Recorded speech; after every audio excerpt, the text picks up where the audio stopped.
Organisée par l'École de la Mer, la 11e journée du nettoyage concerne 30 sites. Parmi eux, l'Anse du Bélé, également appelé le spot de Bois-de-Jolan. L'association Kitesurf Guadeloupe a répondu présent.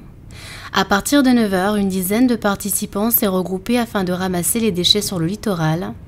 Pour l'occasion, des gants, des sacs poubelles ont été distribués par l'École de la Mer.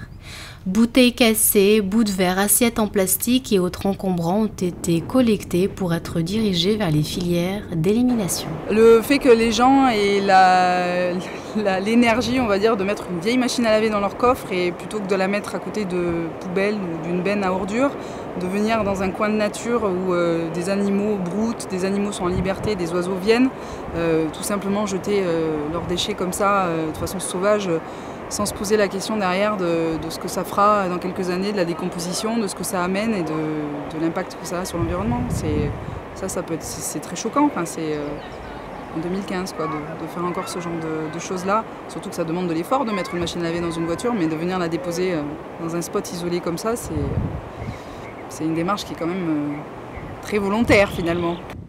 En 2014, 58 tonnes de déchets ont été ramassés, un millier de bénévoles a nettoyé 35 hectares. Les enfants de l'École de la Mer ont lancé l'opération mercredi dernier. Vendredi, 5 établissements scolaires se sont mobilisés. Aujourd'hui, le ramassage à l'Anse du Bélé a duré toute la matinée. Une quarantaine d'hectares a ainsi été nettoyés.